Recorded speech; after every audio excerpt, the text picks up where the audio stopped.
Good afternoon. I'm Julie Grace Brufke, Capitol Hill reporter at Axios. Our final guest today is South Carolina's Congressman Jeff Duncan. Welcome, Congressman. Thank you for joining us. Well, thanks for having me on. I'm excited to talk to you. You guys have a big year ahead, 2024, an election year.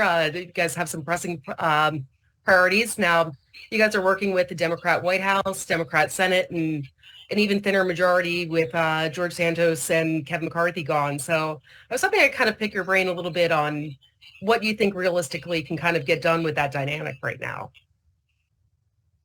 Well, I mean, it's been tough for the past 12 months, and it's going to continue to be tougher with a slimmer majority. But we've got great leadership and Speaker Johnson, and I think we've got a lot of great members of Congress that are focusing on getting as much done as we can before primary season, election season gets done. So we've got a short window. As chair of the Energy Subcommittee on Energy and Commerce, we're focused on, trying to provide, cleaner, reliable, affordable energy to all Americans. One of the priorities for me is the Atomic Energy Advancement Act, which hopefully we can get to the floor early in January and then get to the Senate because they have an atomic energy or nuclear package over there, and maybe get a conference on something that we can actually get to the president's desk. Could you go into a little more detail about what that package looks like and kind of what your level of optimism is talking to that side on it's about delivering drastic, meaningful reforms to preserve America's nuclear energy fleet, the existing fleet, but also increase whatever the future of nuclear looks like. And that is reforms at NRC to get them in the 21st century, to get them prepared for license renewal and advanced reactor designs and approval. So they should not be an impediment to nuclear advancement in this country. They should be an agency that fosters that. That's what the Atomic Energy Act was. So looking at, just workforce development, which was Diana DeGette, the Democrat ranking member, her initiative, that's workforce development at the NRC. And just looking at those reforms to advance the future of nuclear power, which is, it's clean from an environmental standpoint. It's safe. It's got a 60-year track record here in the United States. We are a real leader on nuclear technology. We need to reclaim that leadership role again and take that away from Russia and China and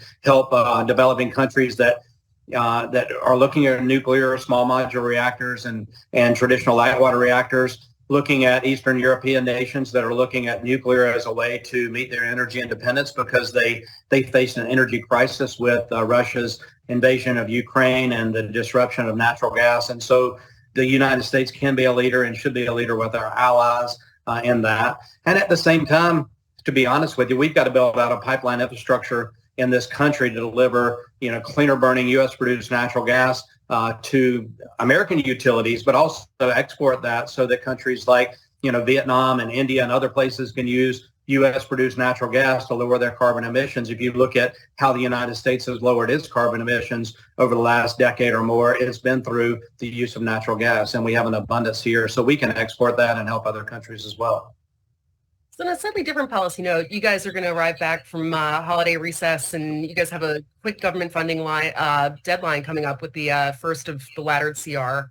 I know you're a conservative. I've talked to some other conservatives that have kind of been pushing for some major cuts and have some fears of an omnibus. And I was kind of wondering what your expectations for that are and kind of what your talks have been like with leadership on what you kind of like to see be the outcome there.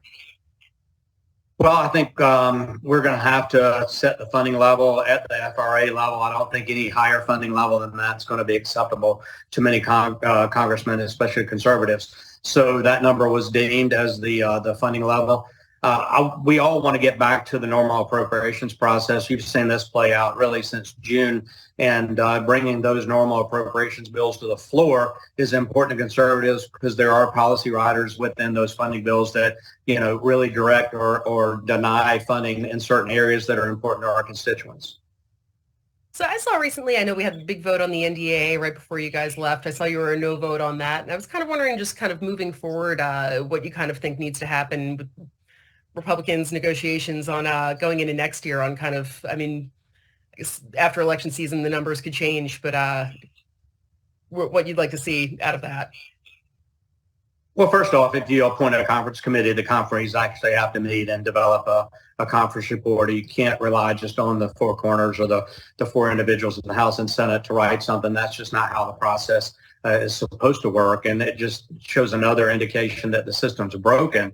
And we've got to get back to regular order. That's bringing bills through the appropriations process. That's actually doing conference reports with the Senate where we negotiate. And that's members of Congress that are conferees that can do that. That was one of the frustrations of the NDAA. And then we can't continue to attach, we saw FISA reform or FISA extension on NDAA. A lot of members had problems with that as well when we had a process with a judiciary bill and an intel bill on FISA renewal. So we've just got to get back to regular order. And I think you're going to hear that over and over and over come January. So I know I've spoken to, especially heading into 2024, spoken with some Democrats that have argued that they're kind of looking to paint Republicans as chaotic and not being able to get work done and pushing for unrealistic expectations after multiple speakers races. And I was kind of wondering if I could get your take on kind of messaging and what Republicans kind of need to do to kind of try and counter that narrative there to show that they kind of can accomplish some of their policy goals. Yeah, well, under Democrats, we see just unprecedented levels of spending and government subsidies and handouts, whether it's the IRA, whether it's the Infrastructure and Jobs Act. And so, we're $34 trillion in debt. And I think that plays into some of the chaos up there, and that many Republicans feel like, we've got to address these issues that are causing our spending levels to be too high and that our debt is increasing to a point that's untenable. So, that plays out in what does leadership look like? And honestly, the Democrats can be frustrated with us, but we're doing it right for America in that we're addressing our debt, we're addressing our spending addiction, we're trying to roll back some of these, subsidies that were giveaways to programs that were important to the Biden administration, but Bidenomics is not working. Americans know that, they have less money to spend for Christmas this year, that food prices and energy prices, whether it's transportation fuel or just heating and cooling their homes, have gone up. They're frustrated, and I think that's going to play out in the presidential election and the congressional elections. So my last question for you, so obviously the new speaker in November, if you were to give advice to him of the top thing that he should prioritize for next year, what would it be? Well, the first thing is energy. We've got to focus on American energy independence. Once again, we can't put all of our eggs in the basket of renewables, and you need dispatchable energy that's 24/7, 365. We need to do that with American produced energy. I like renewables, but I would say that we've got to stop retiring generation and trying to replace it with something that is so intermittent. So that would be the first thing, because energy really affects every commodity price. It affects our national security. That'd be the first thing. The second thing is return to regular order. And I think Speaker Johnson agrees with me on this. Get back to the appropriations process. Act early with the budget. Act early with appropriators to push bills out to the floor before June so that we can actually work on those this spring. That would be the second priority.